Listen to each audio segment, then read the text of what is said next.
And thank you very, very much to Marlene Cohen, who is joining us this morning on Faces of Beth Tikvah. Faces of Beth Tikvah. Marlene, thank you so much for joining our series. It's a For Beth pleasure, Tikvah. Rabbi. Good morning to you. This morning I was in the synagogue and I noticed I had seen this before, but I went over to the wall where they have a list of all the Beth Tikvah presidents and the men and the women, the men and the women from the sisterhood.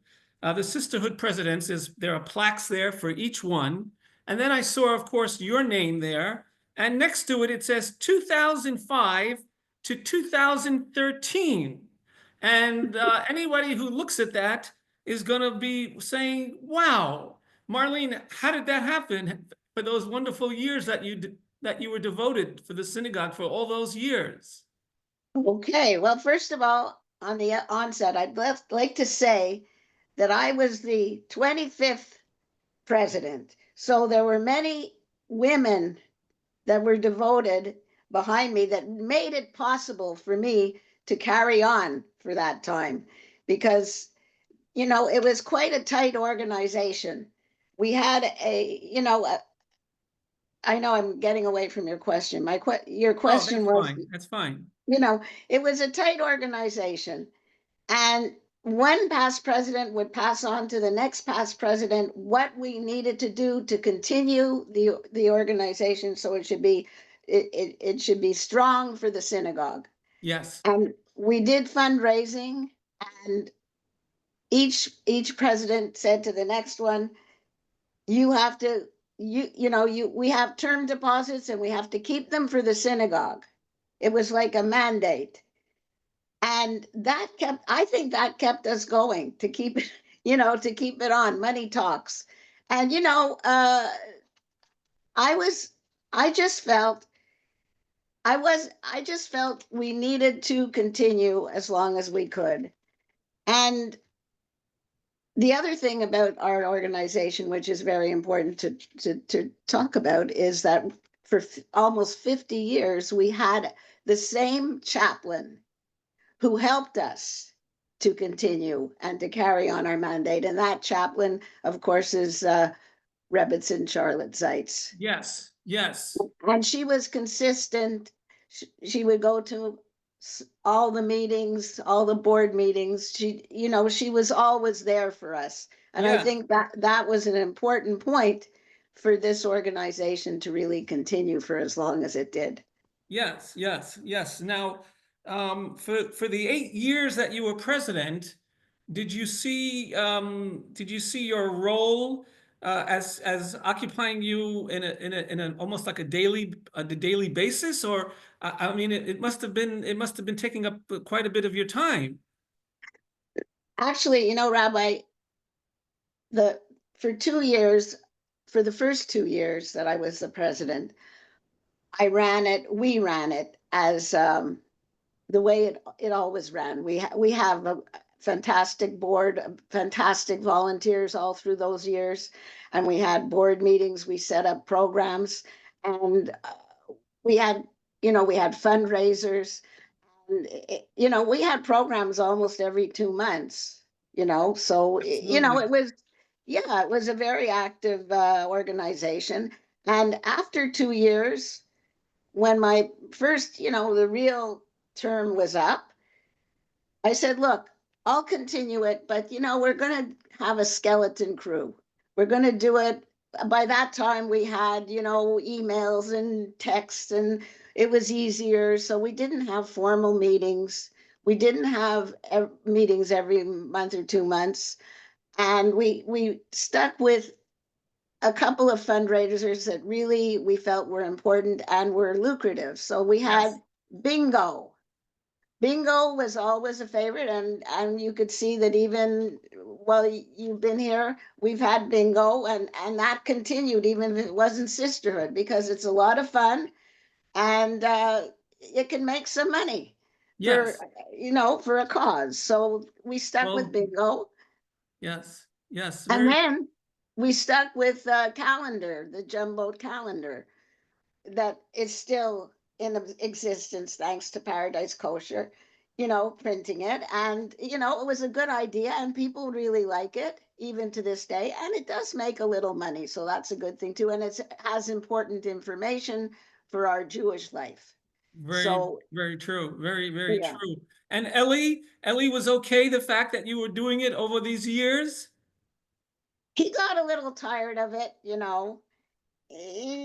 Yes. He doesn't like to share me too much, so Right. what can I say? I guess that's a good thing, right? Yes, But yes.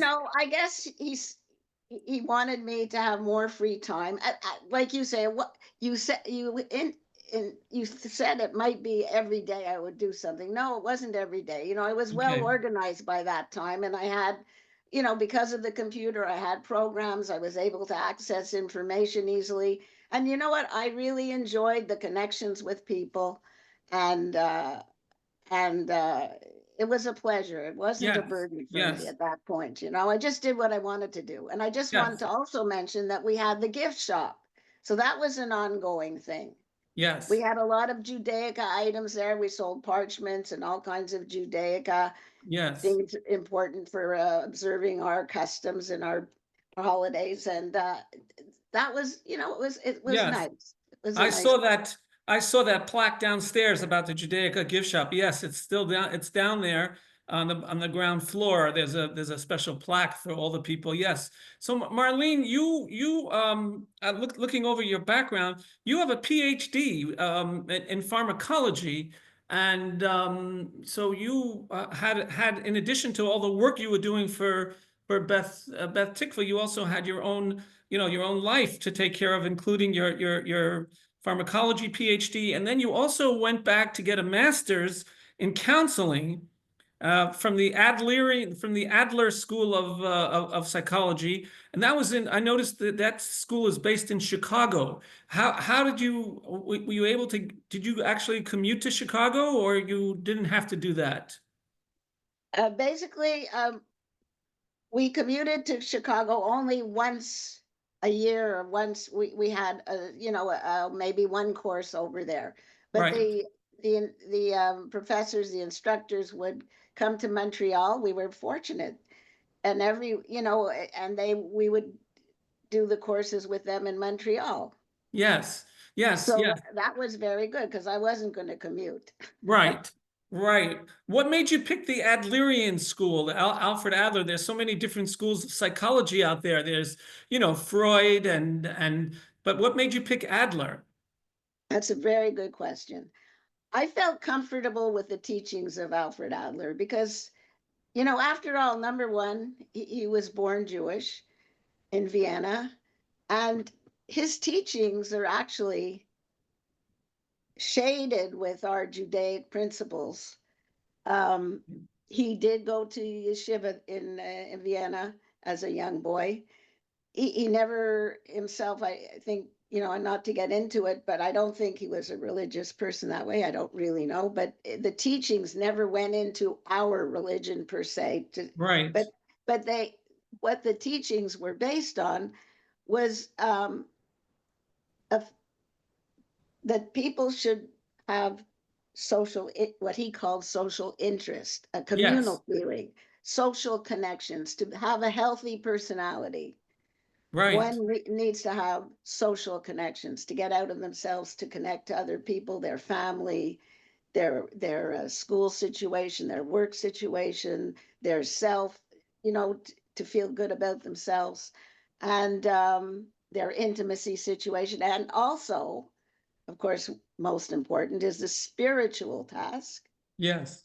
And he didn't go into it the way, as a Jew, but to connect with somehow the cosmos, Yes. whatever Yes. that is. That in the 12-step program, they talk about the higher power. So, Yes. it's like out there to Correct. connect also. Very, very interesting. Now, so you had a double career in a sense, pharmacology, and then you had counseling. Now you have been kind enough and gracious enough to put a lot of your research onto a beautiful website that's available for anyone in the world to learn from. And I've been on your website several times because I'm grateful to you for sharing it with me and giving me the information. It's a Karen Chai organization, and you have on it your book that you wrote, which is a very, very interesting subject about mental health and importance of understanding what might be causing certain people to act certain ways. The book is called In the Moods, I believe. Right. In the moods, when bipolar disorder and substance dependence intersect. And it actually, it was a book that came out of my thesis. I had to do a thesis for my master's degree in Chicago, and I had a supervisor. And you see, the Adlerian theory and methodology involves a lifestyle analysis. That's how Adler got to see what makes a person tick by looking at their convictions, their what they thought of themselves, what they thought of life, what they thought of the world, and how they operated. And before the age of 4, children already make scripts, have scripts in their heads, and based on what those scripts are, will will result in how they're going to be, as in their personality. And so there's a whole lifestyle analysis. So I did a thesis on the lifestyle analysis of John Lennon because he was a very outspoken person. He spoke a lot about his childhood, and it was very easy to analyze him, if I could put it that way. Not that of course, the best analysis is when you're with the person in person, but in any way, this extended to write that book because my co-author, who passed away, may his soul rest in peace, Jerry Mosers, he was so interested in doing a book on John Lennon. So the thing is, if anybody reads this book, right now there is no Lennon material in it because my lawyer, who is a family friend, suggested I don't do it because in those that was done in 2004, and Yoko Ono was still around, and we didn't want to bother with any of the New York lawyers or anything like that and get permission, so we just left out the Lennon material. But now and anybody can read that book free of charge on the internet now. Yes, I think it's fantastic that you make that book available because, mental health issues today have become a very, very important subject around the globe, and not just in Canada, but all over the world because of all the I don't know, stresses and of the world maybe, or whatever reasons. So you're doing a great service to people who might not even realize that they are dealing with issues, and that you're kind of giving them ways to cope and to heal. So and now I think you're also working on a play. Yeah, well, that's to bring in the material from the thesis that was on John Lennon. I decided to be brave enough to put it on the internet also. But you see, my website was created in 2004, and then I stopped it in 2022. And then I realized I made a mistake. So I have put it back onto the web to the web, and it's being updated. So I will get the material on Lennon on the website too, as soon as I, finish, editing it a little bit more to Yeah. sort of make it more for 2025. You know what I mean? Yes. And Yes. also, a very valuable thing about the website is that there are resources listed. Now, also, those resources I'm in the process of updating further because they always change. They change over time. So I want to make sure that the material is updated for 2025 and that people can access certain information. And like you say, I mean, the technology, the web, it's so people could use it to such good to help themselves because you really could help yourself with education, educating yourself on the web, with certain conditions. The only thing is the difficult part with the co-occurring disorders of bipolar disorder and substance dependent is very hard to treat because one gets in the way of the other. So, a person self-medicates for a high, for a low, and it's a vicious circle that is very hard to break. Right. So the treatment in that case, has to be a more complex, serious treatment of possibly, rehabilitation in a drug rehabilitation program, either day or residential, to really get there's a multi-pronged by psychobiosocial um, Yes. components to the treatment that are very important. And the other important part is, like we said before, about social feeling. A lot of people that have these disorders are into themselves, and it's very important to be in a group, even if it's a Zoom group, but important to be in a group to relate to others that are having the same problem. So even though my website is important, has good information, but it's a very important factor of getting better from this kind of double disorder is to, to be in groups, to really mirror yourself against other Yes. people who are in the same situation as you, and that can promote a person's thinking to, Yes. challenge the thinking more. Sure, sure. Do you think people can benefit from Zoom therapy? I think so. I mean, it's just any therapy is a start, even if it was one-on-one to start, but any therapy would be good to challenge a person to think, well, I maybe I could do things differently. Maybe I Yeah. could be thinking things differently. Right, right. I think the group effort that you're talking about is very, very interesting that you mentioned that because on your own, it's very difficult to make progress. Right. But when you're with a group, even if it is online, it's better than by yourself. Now they're working on AI, they're working on this artificial intelligence um, type of therapy that you can talk to your computer who's programmed, and that's another new avenue. That might be the way of the future. Who knows? I don't think it's the way of the future for these disorders. I Right. think we have to get back to basics and back to, you know, being with people, being in a social group, Yeah.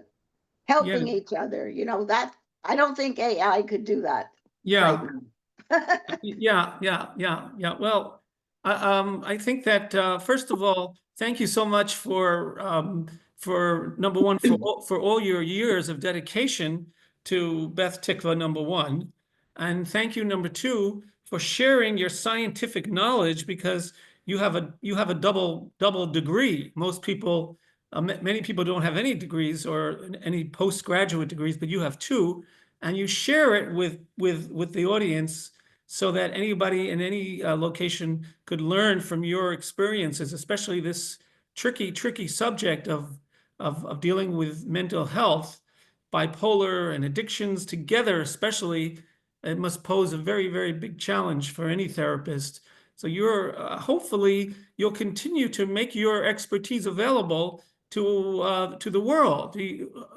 I'm hoping that you'll continue to expand all this on the web, and people will learn more from John Lennon also because he was a great, he still has a great attraction, his name.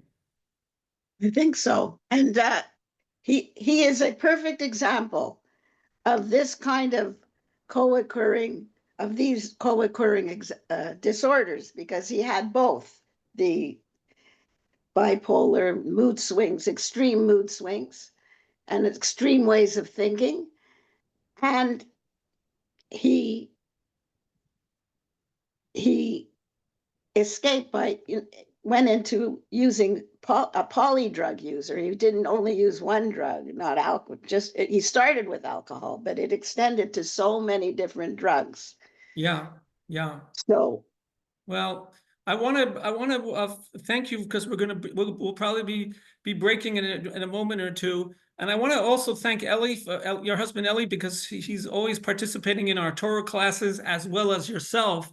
You've been a great participant every Saturday, when you know, and whenever you're there with Ellie, and we enjoy your comments, and we enjoy Ellie's comments. He's also very knowledgeable, and I'm sure he's very proud of your accomplishments.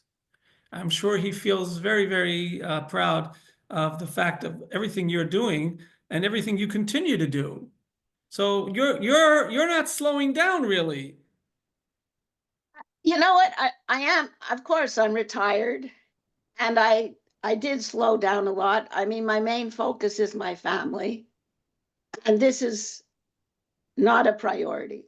I mean, it's a nice thing to be able to share, like you said, with the world when and I'm happy to do it. And I'm, as long as I can, I'd like to continue because it's It's a rewarding from that it's a point of view. it's a big mitzvah because you're It's a helping big people. mitzvah. It, Exactly. It's like Adler said, getting out there and helping people. so And many yeah, so many of the famous psychologists were Jewish people. right. And we know why. Yes, Because because they grew up with that education in their Torah studies, I guess. exactly. Exactly. Yes. Yes, Ellie's been very supportive of all my interests, which are, they're not extravagant interests, and he's been very supportive. That's And wonderful, and, wonderful. and I'm grateful for that and happy about it. And Well, yeah, I know that, Marlene, I know that I'm going to continue to study your website and continue reading the book In the Moods. Thank you for making it available. I'll share it with the people in the synagogue if they ask me, I'll be glad to share it. And we look forward to your next installments. As you said, you're updating everything all the time, so we'll always look forward to seeing more of that, and we look forward to hoping that the world will be learning from your knowledge and your years of research and your years of working in pharmacology, in psychology. It's a beautiful combination that Hashem gave you the talent to do for the world. amen, amen.